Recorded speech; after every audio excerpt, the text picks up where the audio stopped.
The following is a special presentation from 7 News. Daddy, where's Mom?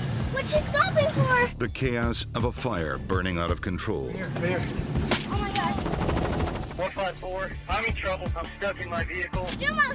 It's okay. Panic, concern, and confusion. Is there any fire around you right now? Daddy. Oh yeah, there's fire all around me. As a prescribed burn ignited by the state Our neighbor's house is burning. explodes into a wildfire. We're out. What were people thinking when they made that decision?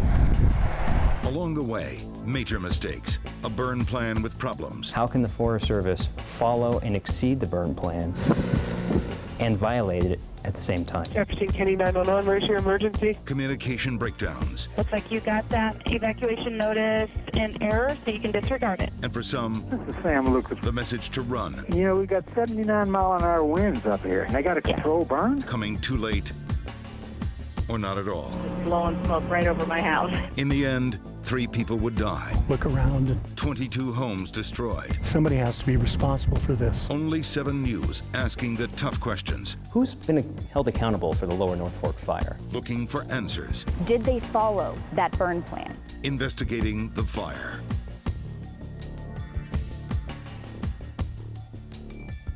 It started as an ordinary prescribed burn, only 50 acres designed to consume what could be fuel for other fires. However, that innocent burn in a matter of minutes turned deadly. And in the days and hours leading up to the Lower North Fork fire, mistakes and problems plagued everyone, from state forest employees to emergency responders. 7 News reporters Amanda Cost and Marshall Zellinger take us to where it all started. It's here, where Ann and Scott Apple lived for 22 years.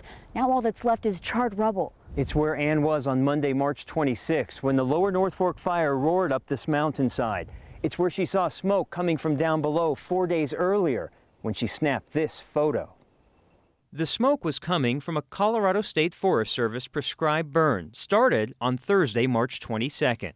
4 days later, it would become the Lower North Fork fire and take Ann Apple's life. When you talk about losing everything, we did. Just 5 minutes after Ann Apple called 911, firefighters down at the scene were already talking possible evacuations. But 2 hours, 18 minutes would pass before the order was made. Those up here on the ridge, unable to see the smoke, they were running out of time. Jefferson County 911, where's your emergency? Where is the fire? It's south of Critchell, off of Kester Road. It's all south of you, off of Pleasant Park Road. Oh my God, it's headed this way. I don't know the direction of the fire. Dispatchers had no clue where the fire was going. This thing is off to the races. 30 to 50 miles per hour, headed for homes. Firefighters battled delays from the start, lost, looking for the fire, unsure how to get there. Still unable to locate the access road. On scene, scattered communication. Right now, we're talking out here, and we don't have anybody that's going to kind of keep track of what's going on. Flames were only moving faster. Escape, the only option, but the call to evacuate was delayed. Or never received at all. Hello, this is 911. What are you reporting? Please, we have fire up here at Kester Road, North Trail Circle. Okay, yes, you guys are in an evacuation area. I need everybody to get out. But you have to come now. We have a lot of fire. Oh, no, we're there, ma'am. We're fighting that fire. Fire crews were still struggling to mobilize. If the resources aren't starting to get distributed, you know, we may start losing a whole lot of houses on the end of the road. 612, we're losing structures. Andy Hoover watched his own home burn. I'm in my driveway. The fire has burned through. My house may be burning. Yes, it is. God. That's houses burned right there. Less than an hour before he recorded this video, Doug Gulick was doing the same thing from his porch with his camera pointed to the sky. That is frickin' ominous. Doug's family loaded into 2 cars when the ashes started raining down. Their mother, Kim, was alone and leading the way out of the drive. Doug and the children were close behind. He handed the video camera to his son right before they turned the corner. Daddy. Their escape was guided by taillights momentarily turned brake lights when Kim considered turning around. Where's Mom? What's What's she stopping for? They had no time to stop. What sounded like a freight train was closing in. Down there. It's down there now. The sparks kept flying like tracers, red, orange, then the first hint of clear sky. Jesus Christ. It was just enough to see what was up ahead. On the right, mailboxes on the left. Right here, right here. Oh my gosh. Zuma! It's okay. We're out. A wall of fire, their freedom. Both came the moment they passed the road leading to Ann Apple's drive. As night set, Sam and Linda Lucas were dead. Ann Apple missing. The confusion and chaos from day one leading to anger and outrage on day two. Why a meltdown in communications? And why the confusion with the orders to evacuate? Coming up, we investigate the problems and get answers. They were already calling. We're following 3 breaking news stories right now. A wildfire out of control just west of Colorado Springs. At least 3,600 acres burned. 6,000 people out of their homes, and there is no containment of that fire. Breaking news from the High Park fire in Larimer County. Devastating news tonight as another 57 homes have been destroyed by that fire. Just now more than 83,000 acres. And a third breaking story we're following. A shooting at Denver City Park tonight. An officer shot and killed at the Jazz in the Park concert. Only on 7 News at Denver Health a little over an hour ago, you see an ambulance escorted by nearly a dozen cop cars as that officer was rushed to the hospital. 7 News reporter Amanda Koss live at City Park. And Amanda, police do have someone in custody. They have a few people in custody right now, but no suspects, Mike. Jazz in the Park turned into an active crime scene, one that's still happening behind me right now. You can see the lights flashing, the mobile crime scene unit here on the site. Right now, we're on the north side of City Park to give you an idea of where we are, close to the pavilion. Now, this all started close to 8 o'clock. During Jazz in the Park, there was some sort of a fight. Now, Denver police officers went in to try and break up that fight. That's when shots were fired. A female officer was hit in the head with a shot, and she was transported to Denver Health, where she was pronounced dead there. Now, we spoke with witnesses and Denver police shortly after this. Let's hear what they had to say. A news alert, the other big story we're following. 10 active fires tonight burning across our state. Thousands of homes in danger. Residents remain evacuated. Tonight we have live team coverage of Colorado burning. We're in Fort Collins and Colorado Springs following the very latest on the High Park and Waldo Creek fire. We start with my co-anchor Ann Trujillo live in the Springs, and then finally some good news for residents there tonight. That's exactly right, Mike. The 5,000 people who were evacuated from the Manitou Springs area got the good news tonight. The evacuation order lifted just about 8 o'clock tonight. Now, there are still 6,000 people evacuated tonight. Those include the Cedar Heights gated community. That's near Highway 24 and Manitou Avenue. Also, several evacuations on the west side of Colorado Springs.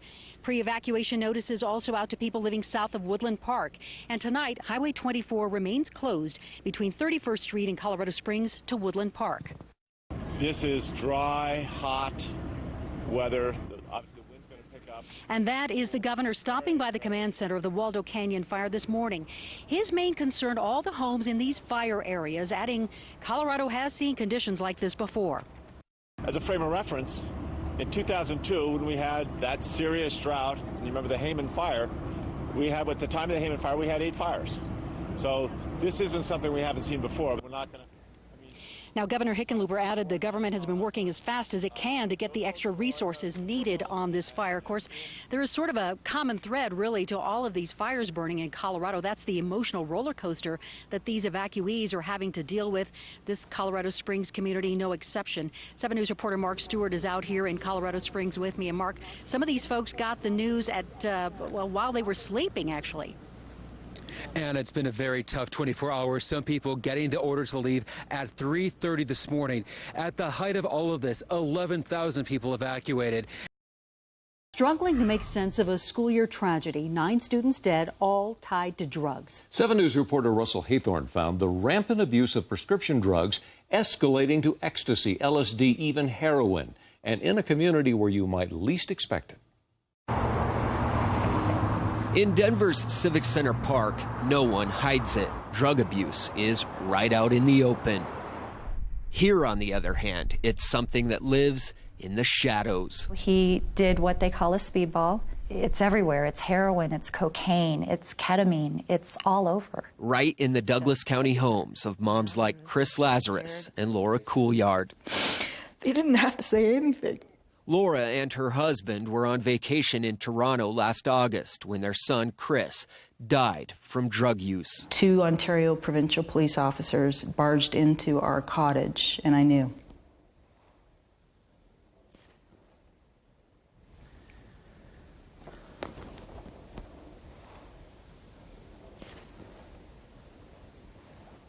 Sorry. It is a very dark side to these otherwise nice, affluent communities. 9 documented teenage deaths in Douglas County this school year alone. We found out in early November that he had been using some hard drugs for about a month. Less than 2 months later, her 18-year-old son, Matthew, would be dead. I walked in and I thought he was sleeping.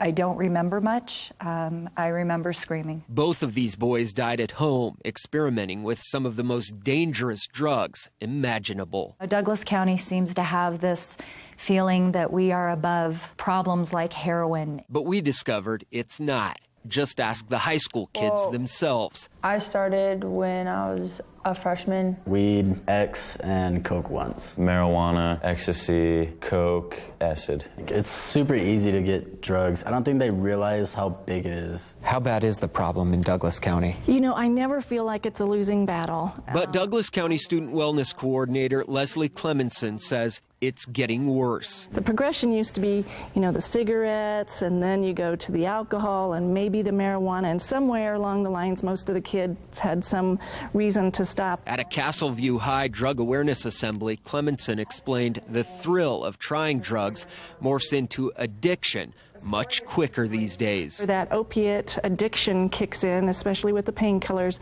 and then they go to a heroin market, which is much cheaper. The drugs of now are not your drugs of even ago. For example, THC is the drug in marijuana that makes you high. Compared to a few decades ago, THC levels can now be as much as 30 times higher. There's all kinds of nasty things that people are mixing in. Matt Lazarus may have been a victim of that. What your body took today can kill you tomorrow. 5 months after her son's death, Chris hasn't changed Matt's room. His bed adorned with letters, a special message board, photos. I touch nothing. His closet is... I haven't done anything. Both Matt and Chris Couillard loved music. Talented musicians at a young age, and both moms knew their sons were out of control when their prized instruments went missing. And I'd ask him where things were, and there was always an excuse. Matt had dinner with his family that night in January, then went up to his room, dropped a speedball, and died all alone. An accidental overdose from a syringe full of cocaine and heroin. Chris was also at home when he died, but with friends. Decided that because the parents were out of town, this would be a safe time to maybe all sit together and drop LSD. Shortly after, Chris started hallucinating, then got violent. Out of nowhere, he just completely started losing it. Chris's friends opted not to call 911, but instead held him down on this basement couch, a well-meaning act that turned fatal when his lungs collapsed. He was on the floor, non-responsive.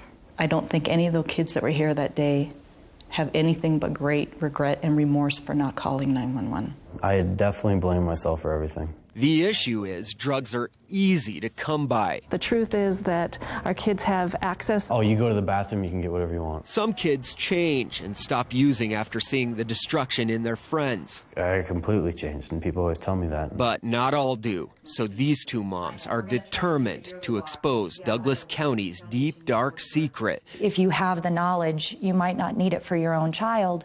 You might need it for somebody else's. If you catch them doing drugs in their bedroom, all alone, with nobody else around, you have a serious problem. In Castle Rock, they tried and they died. Russell Haythorne, 7 News. The Douglas County School District now conducts regular education seminars, even sponsors interventions if necessary. And Clemenson says her counterparts in Cherry Creek, Jefferson County, Arapahoe County, they are all also dealing with the same issue. 7 News coverage of the winter blast continues. The state getting hammered by this storm. Here's a live look where I-70 is closed at Air Park all the way to Goodland, Kansas. We'll have a report from there in about 2 minutes. Well, the plows are out in force, and in some places they are having trouble keeping up with this mess.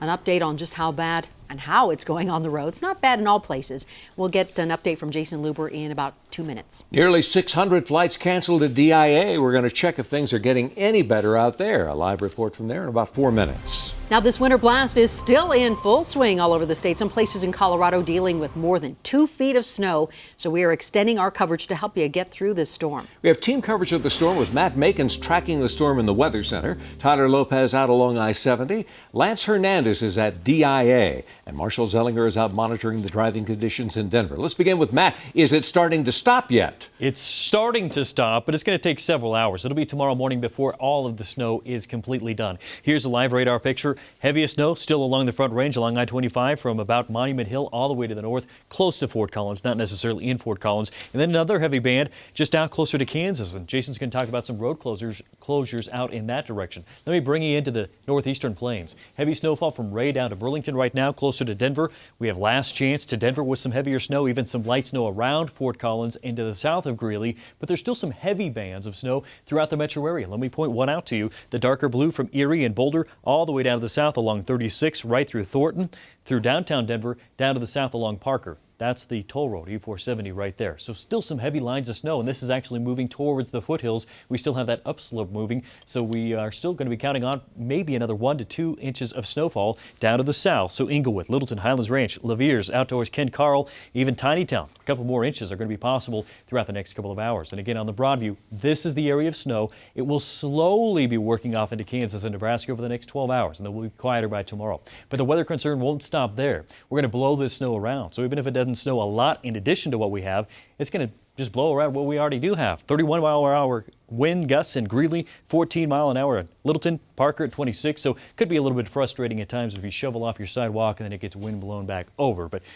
for the most part, we will be improving throughout this weekend. Here are some of the viewer snowfall totals we've received. Black Hawk, most of the totals were 28. We had one as high as 48 inches up there.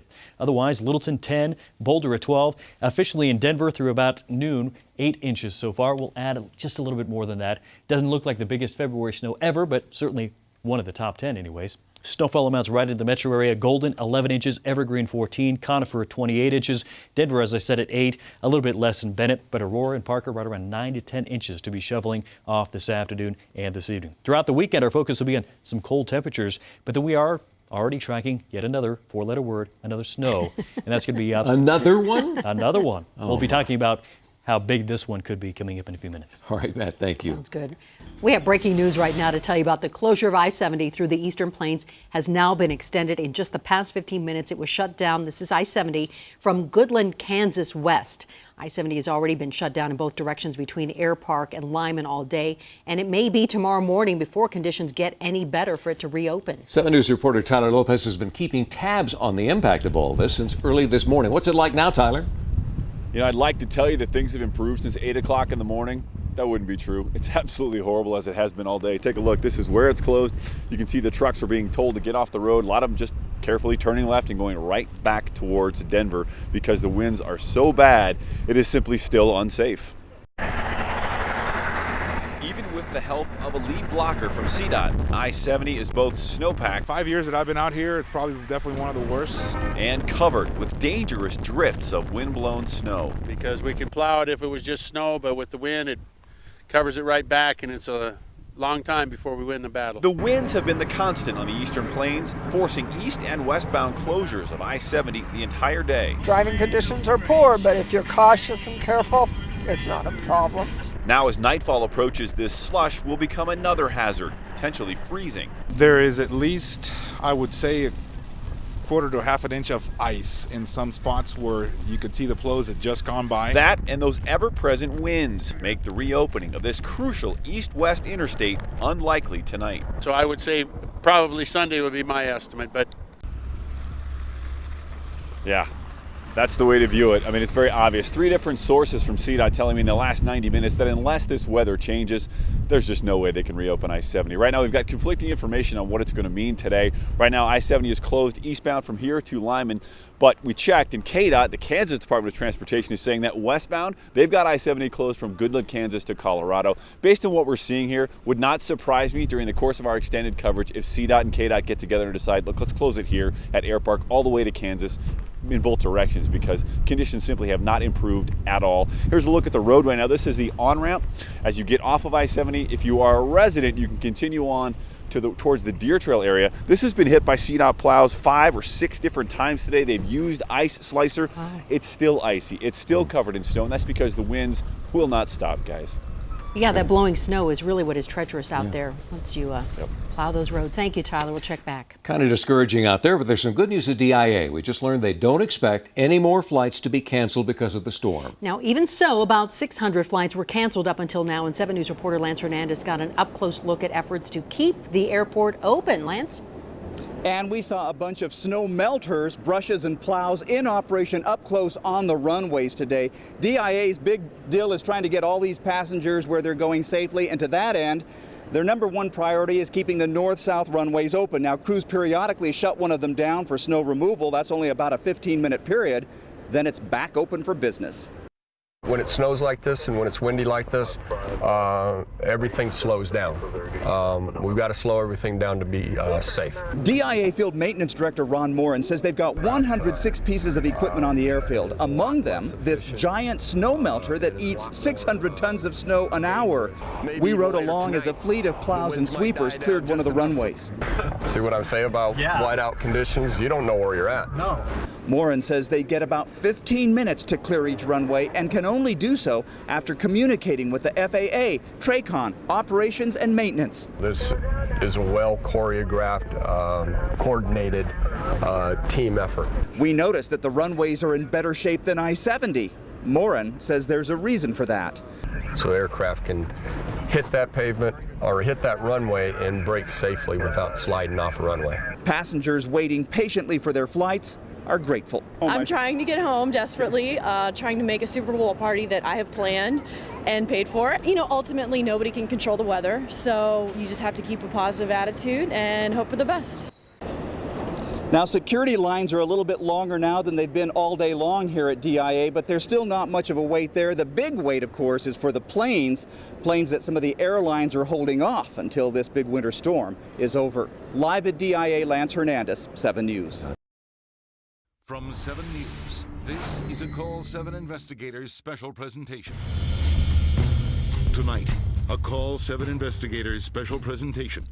A look at stories that dig deeper, ask the tough questions, and hold government officials accountable.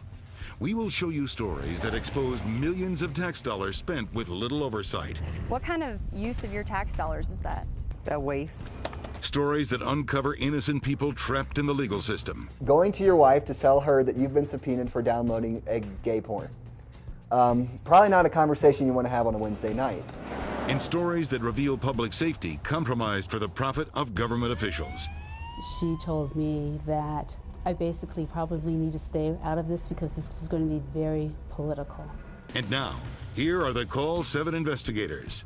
Good evening, I'm John Ferrugia. For the past several months, I, along with Call 7 investigators Teresa Marchetta and Kelly Raybon, have been researching stories on government corruption, abuses, and waste of taxpayer money. And tonight we're going to share some of those stories with you and let you know what's changed since they first aired. Now, our first story focuses on a $10.5 million federal grant awarded to the Tri-County Health Department to fight obesity. And Kelly, you found there's very little to show for that money. Only on 7 News, a surgeon is charged by the state medical board with harming 17 Colorado patients. One even died. And now Call 7 investigator John Ferrugia has tracked that doctor to one of the nation's most prestigious hospitals.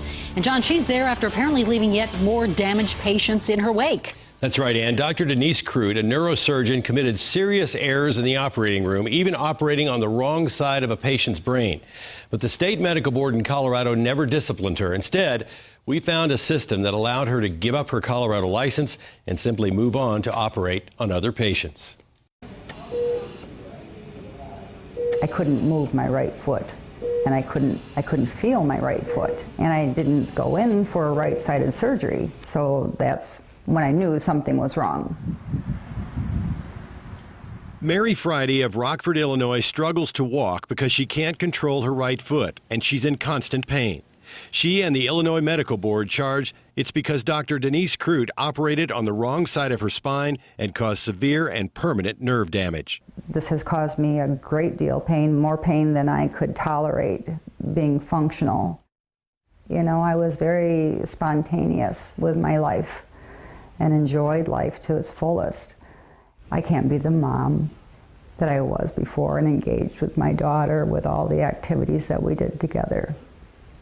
You know, and I'm not the wife to my husband that I was.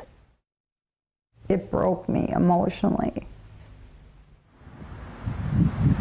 Mary Friday is one of 4 patients of Dr. Denise Crute in Illinois who are suing because of surgical mistakes. But Mary Friday is asking whether her suffering could have been prevented. Our investigation found that Rockford wasn't the first place that Dr. Crute was accused of making serious medical errors. And they told me that if it had been treated, when they'd found it out, he would have been fine. More than a decade ago, Crute worked in Colorado where state medical board records show she failed to treat an obvious aneurysm, and Michael Mendenhall's brother Dennis died. He wasn't there. He was a vegetable. All I know is he felt pain. The Colorado Medical Board charged Crute with mistakes involving 17 patients. In a negotiated agreement with the board, she admitted to making errors in Mendenhall's case and 3 others.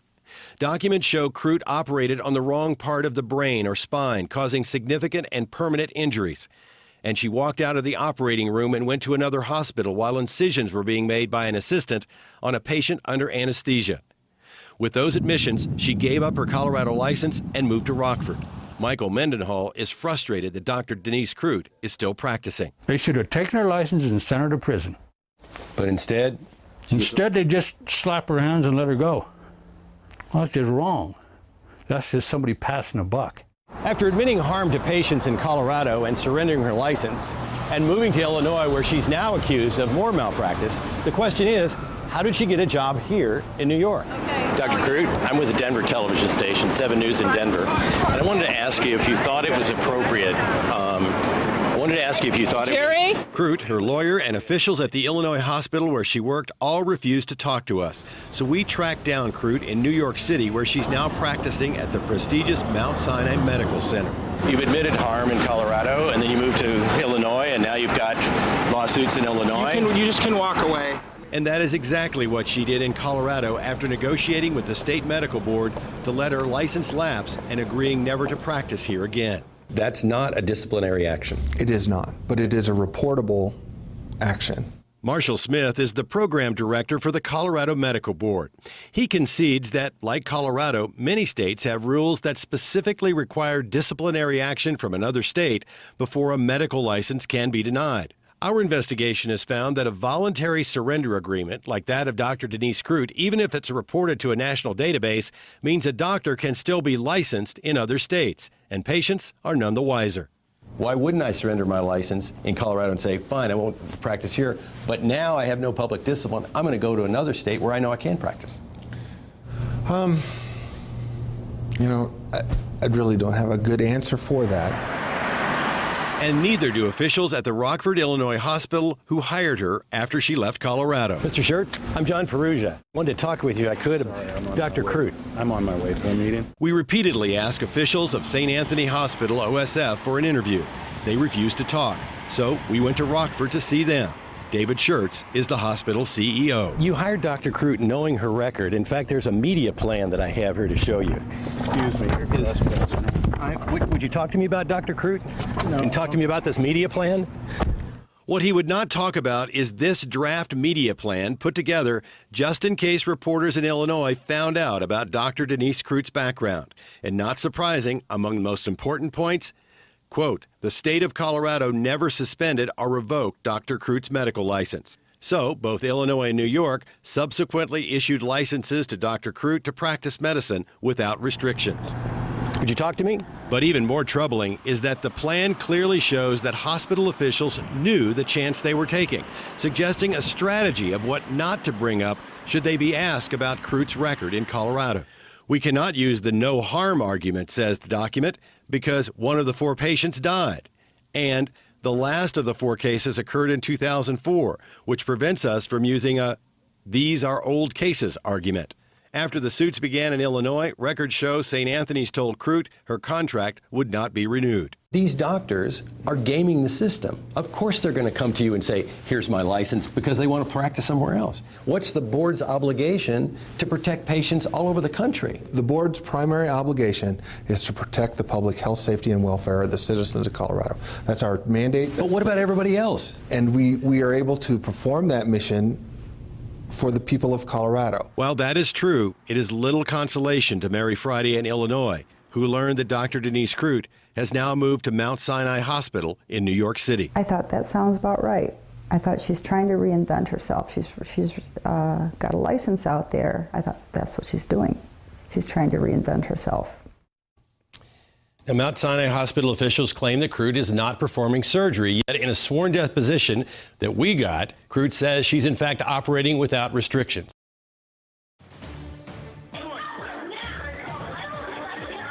People running for their lives, trying to escape a terrifying moment no one could imagine. 12:30 this morning, a gunman appeared at the front of one of the theaters in the Century 16 Theater behind me here. Now, as new details unfold by the minute, victims speak out. I don't know why I'm around. And tell us how they escaped with just minutes to spare. I was just thinking we just gotta get out. Right now, 7 News is live from every scene with late-breaking details from the Aurora movie theater shooting.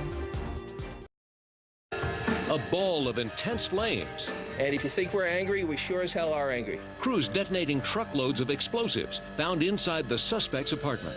Make no mistake, this apartment was designed to kill whoever entered it. As crews disarm a heavily booby-trapped apartment with no injuries. Compassion. Compassion to the enemies too. Now it's time for a community to start to heal. And they are indeed starting to heal. Andrew Heel along with Mike Landis here in Aurora. One of the first signs that we are seeing is cars actually being moved from that parking lot of the movie theater. Also, people are now close to being able to remove their personal belongings that were left inside that theater complex. We have a lot to tell you about a The Call 7 investigators are breaking new information in the movie theater tragedy. We are now uncovering the psychiatrist treating the accused gunman, James Holmes, was so concerned about his behavior, she notified others at the university. Call 7 investigator John Ferrugia is live. John, you learned this concern came 6 weeks before the shooting. That's right, Mike. As you know, there are federal, state, and local agencies working this case, and sources familiar with the investigation say that it was in the first 10 days of June that Dr. Lynn Fenton, the psychiatrist treating James Holmes, well, she contacted the team concerned that he could potentially harm others.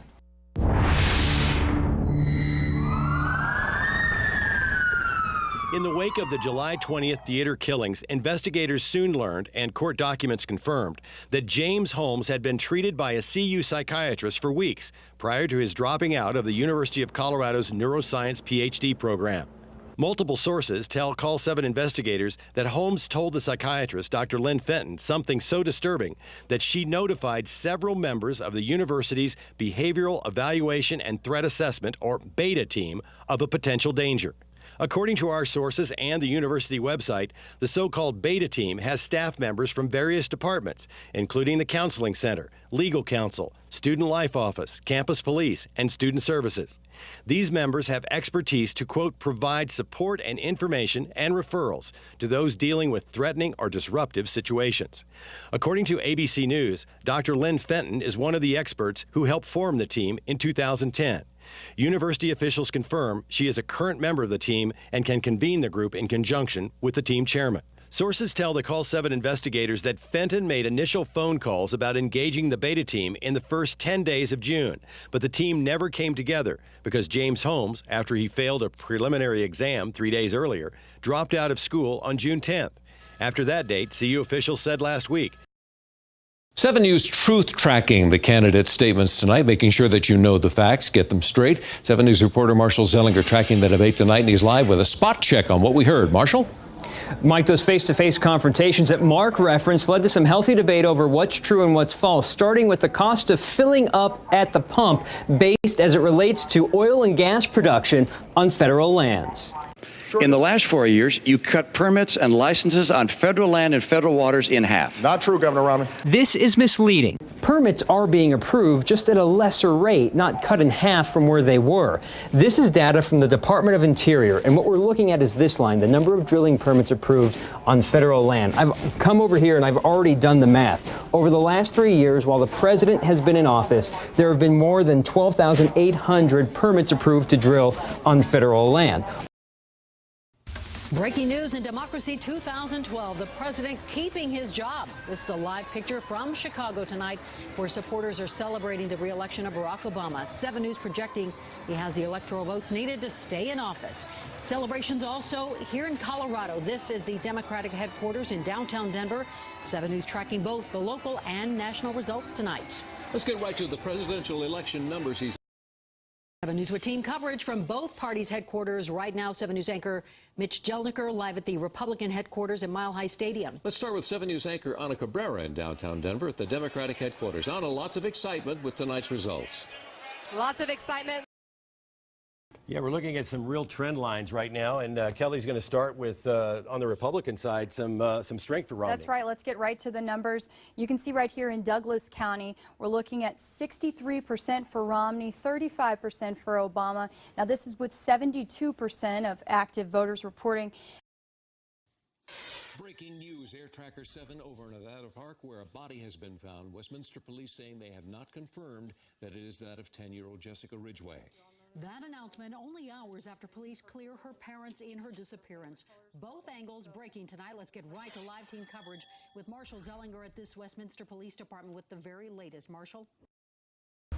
Well, I'm pleased to announce that today I believe that we have taken a significant step towards justice for Jessica. We have made an arrest in the Jessica Ridgway case. We've been waiting for this. Might be a good Halloween for the kids around here, because I didn't think anybody'd be out wandering till now. Justice for Jessica is a process, and this is the beginning of that process. 7 News, the first to bring you news of that arrest today on 7 News at 11. Police saying the break they wanted in the case came last night, and that is when they say they got a tip that led them to this man, 17-year-old Austin Sigg. Sigg doesn't live too far from the Ridgway home or where a woman was attacked last May near Kettner Lake. A short time ago, we heard from Jessica's great-grandmother in Kansas City. She's happy there's been an arrest, but she's not sure what to think about the suspect. I don't think I can look at this person. We have team coverage of today's developments, crews following this story in Westminster and here at 7 News. And we start with Call 7 investigator John Ferrugia. And John, it was a phone call to police that led them to the door of Austin Sigg's home. That's right. Police knew it would take only one good call to break this case, and it came from a very unexpected source. It actually came from the 17-year-old student who police say killed Jessica Ridgway. Reports indicate the 17-year-old told his mother something disturbing, and she told him he needed to turn himself in. His mother told the Associated Press her son called police, and at 7:45 Tuesday night, they came to the house, and he was arrested. The Westminster booking sheet makes it clear that Sigg was cooperative with police and waived his rights. That means police could question him extensively about the attempted abduction of a 22-year-old woman at Kettner Lake, as well as the murder of 10-year-old Jessica Ridgway. Call 7 investigator Teresa Marchetta outside Stanley Lake High School, where Austin Sigg went to school. And Teresa, you've been speaking with his friends.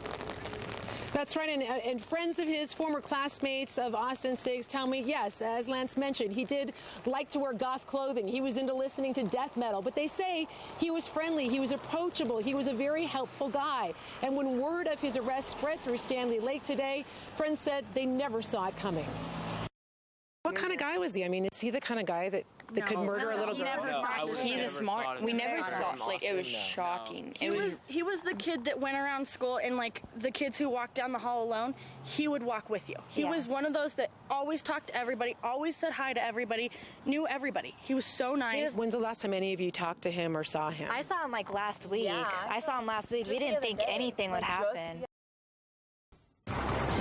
I'm Mike Nelson. Will follow up on that EAS warning that you just heard. We do have the flash flood warning now for southern sections of the metropolitan area until 2:30 in the morning. We've had reports over portions of northern Douglas County of 3 to 5 inches of rain. Now, the heaviest storms are now lifting slowly to the north into the central part of the Denver area around the Tech Center. Good evening, Mike Nelson back with you again. Now we have a tornado warning that has been issued for the Bomar neighborhood. Let me show you what's going on right now. We're going to zoom in this real close and give you an idea of the area affected by this. So if you are in the vicinity of this area, again, take the typical tornado warning precautions. Basement, if you don't have a basement, interior room or hallway, get away from the windows. Only on 7 News. What experts tell Channel 7 doesn't count. The Call 7 investigators demanding answers. DORA and the Attorney General's office, 2 state agencies charged with responding to your complaints and protecting you from bad businesses and incompetent professionals. But a series of recent Call 7 investigations uncovered flaws in the system that leave you vulnerable. Call 7 investigator Teresa Marchetta finding government officials mishandled a controversial chiropractic case. And Teresa, you learned another board is now investigating? After our investigation, the chiropractic board did clear Brandon Crater, but we just learned the medical board is now looking at him for other possible violations. The overall question here is, are the state's regulators doing their jobs when it comes to keeping consumers safe? Hey, Mr. Southers, it's Teresa Marchetta. Make it fast, Teresa. Hi. For months, the Call 7 investigators asked to interview public officials like Attorney General John Suthers and representatives of the Department of Regulatory Agencies, DORA, about how they protect consumers. Are you protecting patients or chiropractors? You know what? We protect the public. We were denied interviews, so we had to talk with them in a public place. Really, the buck stops with you, right? Inside a Denver crime family's secret hideaway. On the outside, it may look like any other historic home in this North Denver neighborhood. This is the basement. But inside, Wow. the secrets of a gangster's paradise, here goes nothing, are finally revealed. There was a full wall here. When Matt Feeney bought his 1891 Victorian on Osage Street, it needed some TLC, so he started to knock out the walls, and the walls started to talk. So as we're knocking it out, hitting it right here, we're smelling matches as if they've, being constantly lit. Feeney says buried in plaster, he discovered a row of matches. Ended up following what I'm calling a fuse. It went behind the cabinets, and it led to these canvas packets taped up against the wall. Matches, fuses, newspapers. Feeney feels his new residence was rigged. So you think this house was booby-trapped?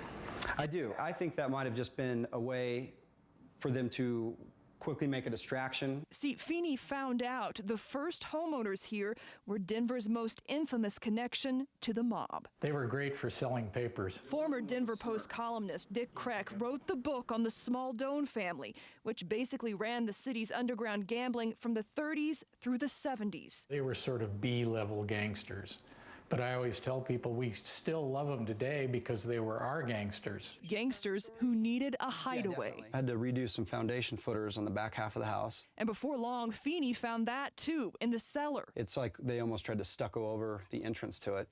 And we started chiseling away and found the little seam. The bolted door, finally open, leads to a hidden chamber, empty now, but once filled with secrets. Okay, so I'm inside this room where Denver's most notorious crime family kept things hidden that they didn't want to be found. And what I see are 2 concrete walls here. The house is back this way, and then there's a dirt wall here where Matt, the homeowner, thinks at one point there may have been a tunnel so you could get out. This is my grandma, and this is my grandpa. The house belonged to 82-year-old Eugene Smaldone's grandparents. The story goes that once during Prohibition, police raided it and found the liquor, but his father and uncle took the rap. The Sopranos, nothing like them. Nothing at all. And while Smaldone doesn't believe anyone booby-trapped the house to burn, Kreck says during that time there were a series of unsolved murders, almost all to the advantage of the Smaldone family. I don't think you stayed in power for 40 years being nice guys. Not in that business. So far, though, Feeney says he hasn't found any evidence of foul play, only photos and letters and a bottle of poison. It's cool, huh? If only these walls could really talk. Jacqueline Allen, 7 News. And since the book on the Smaldone family was published, Feeney says he has seen people stopping by his house to look by his block to look at his house. And he jokes that he may start charging $1 to let people see the inside. Oh my God. Oh my God. Right now it is being called the High Park Fire. We are told again that there are 46 homes that are in the path of this fire. The fire crossed the road just as we got through. We're back down on the landing. We have neighbors that we're worried about. A wildfire out of control just west of Colorado Springs. Oh, look at those flames going now. That's exploding. It was terrible. It was like a hurricane. Oh, my goodness. 346 homes on 34 blocks burned. The winds are coming from everywhere at the same time. Our house is gone. I think we're saved. I think we're saved. It was a very slight. Here it is, right here, right here. The area was engulfed in flames. Doing a good job of guarding it, making sure that it doesn't cross the line. Oh, this is terrible. Daddy. We'll make it. We're gonna be fine. Hi, I'm Mike Nelson. This year, wildfires in Colorado have burned more than 245,000 acres, destroyed hundreds of homes, and taken 6 lives. And we've heard from many of you asking, how can I help? There's a simple and easy way. Welcome to a special edition of Mike Nelson's Colorado After the Fires. We normally show you all sorts of fun and great places to get away with your family. And this time we take it a step further by asking you to take the Colorado Pledge, a simple promise to visit a location in Colorado that's been affected by the wildfires. All aboard! With those 2 simple words, tourists from around the world board the Manitou and Pikes Peak Railway. During the next 9 miles, they'll go up nearly 7,000 feet in elevation to the top of Pikes Peak. This beautiful landmark was named for Zebulon Pike, an Army captain and explorer. He recorded the discovery of Pikes Peak while exploring the land added to the United States by the Louisiana Purchase. Pikes Peak itself is an icon and a beacon on the Front Range. The first thing you do if you have a window from your house is to look at Pikes Peak. More than 100 years ago, a special cog track was laid and trains arrived to take tourists to the top. It's a cog railroad, which is a special type of railroad. There's a rail, middle rail called the rack rail that uses gears that are mounted on the axles of the train in order to climb much steeper grades. While most trains climb a 4 to 6% grade, the cog railway goes up a 25% grade, carrying 250,000 people a year to the top of the mountain. For many people, it's the highlight of their vacation. Colorado rape cases left to sit on shelves collecting dust. And Kelly, you found several police departments are not bothering to test the majority of their rape kits. That's right. We found many departments say there just aren't enough resources to test every kit. And one police commander even told us incorrectly that he doesn't believe the evidence could help catch serial rapists. I'm just saying, no, I don't know you. I don't want to do this. I shouldn't be here. 2 years ago, Kelly Binder says she was drugged and raped by a man she met at a bar in downtown Denver. He physically restrained me. And while he was raping me, I said no.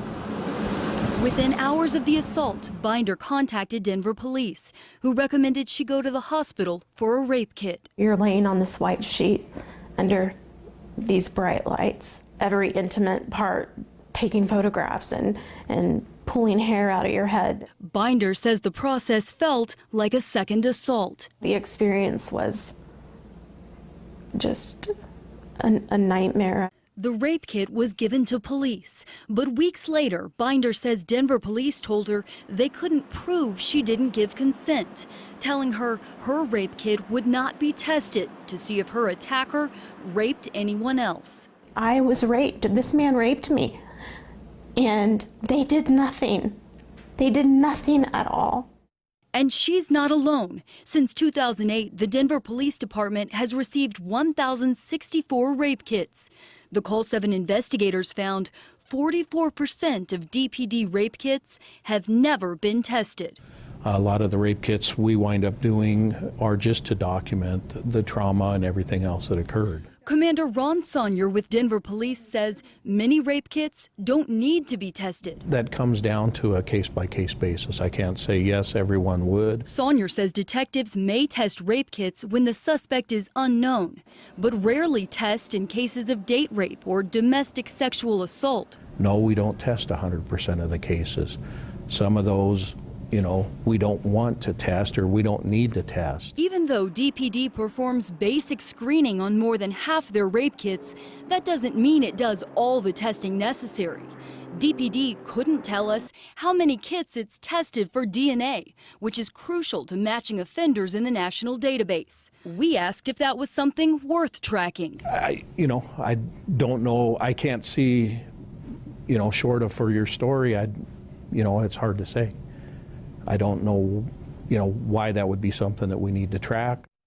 When I hear those numbers, they're incredibly frustrating to hear about. Karen Moldovan with the Colorado Coalition Against Sexual Assault says departments need to do a better job testing rape evidence. Somebody that may have sexually assaulted a friend or a loved one may also have sexually assaulted strangers.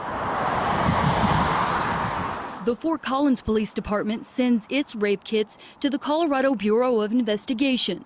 Since 2007, Fort Collins collected 243 rape kits, but our investigation found 72% were not tested. Do you think that more kits should have been sent? No. Captain Don Vaggi says in cases where the primary question is if the victim consented, those kits are not tested. Depends on what the circumstances of the case are.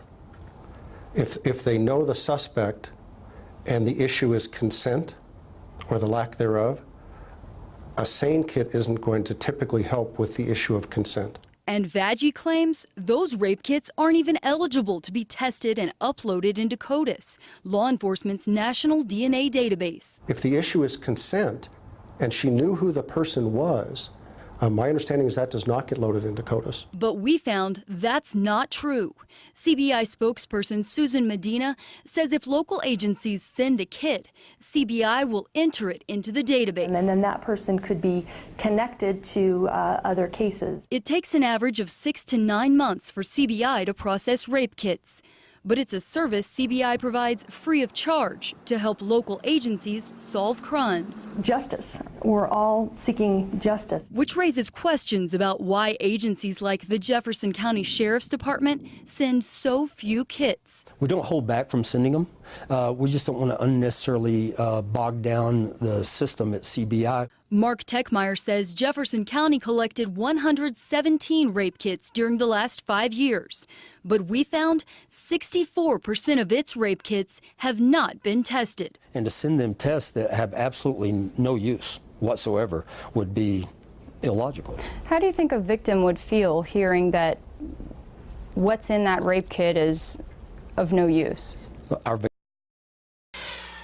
7 News on unprecedented breaking news. 2 major fires burning right now. On the left, Colorado's newest fire, the Flagstaff fire, burning quickly through the hills just west of Boulder. And on the right, the Waldo Canyon fire in El Paso County. Flames lighting up the night, jumping over a ridge protecting Colorado Springs, hitting the city tonight, burning several homes.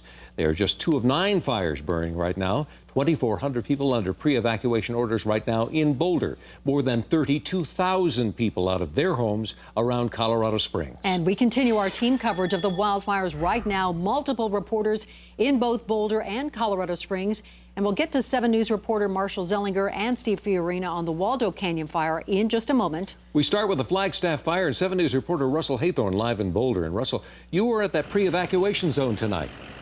Mike and Ann, those in the pre-evacuation zone are taking no chances tonight, especially given what's happening in Colorado Springs as we speak. This is one of the staging areas for the many firefighters who have come throughout the metro area to fight the Flagstaff fire. Boulder, just the latest community now in the line of fire.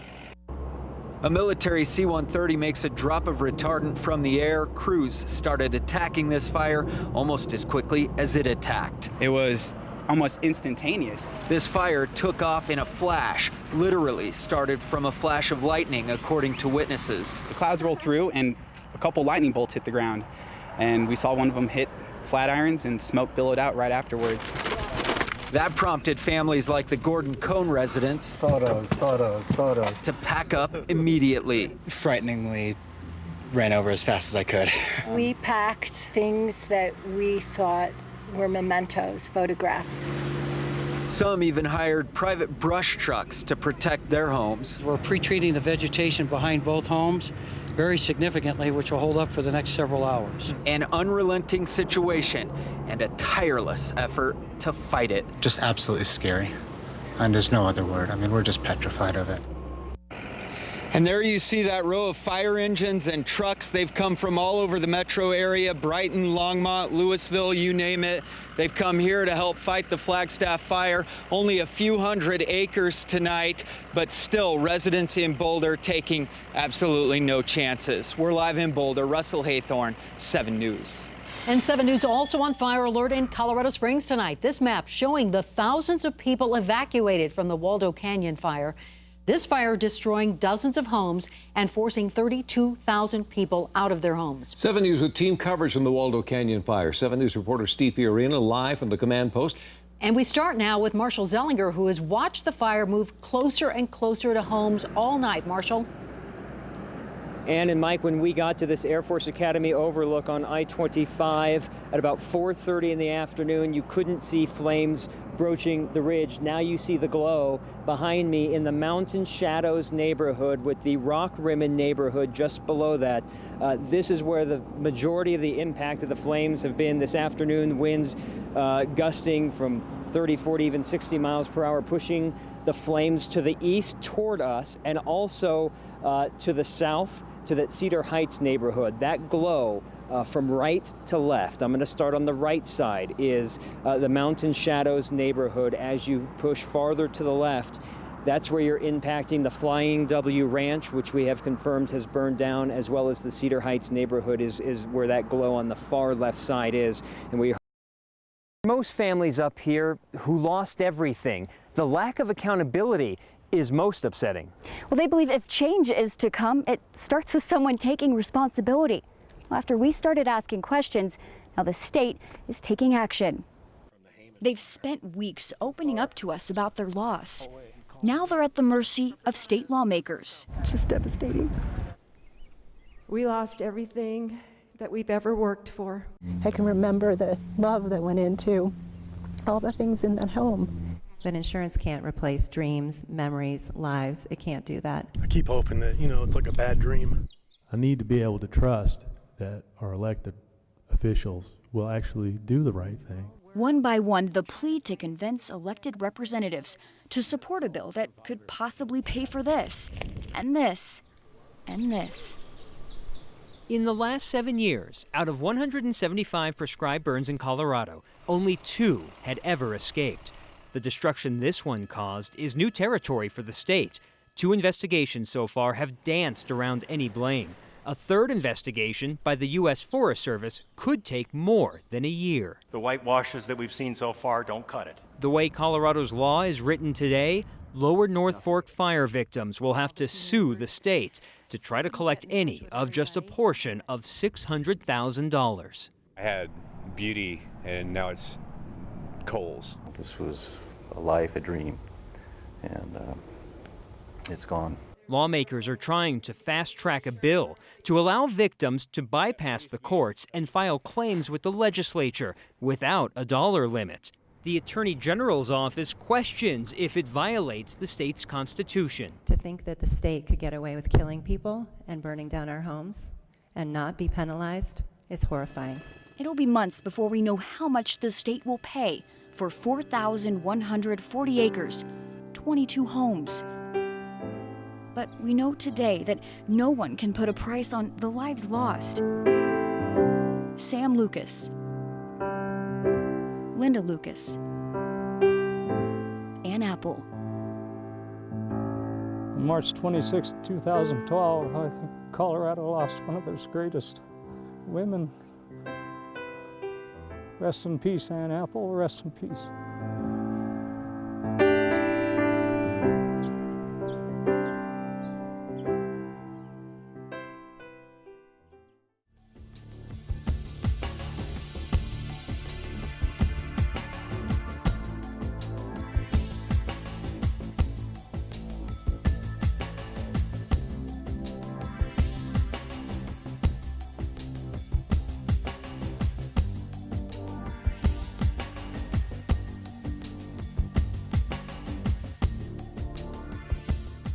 The Lower North Fork fire was a tragedy that killed 3 people and destroyed 22 homes. No one caused it on purpose. There is no one person to be blamed.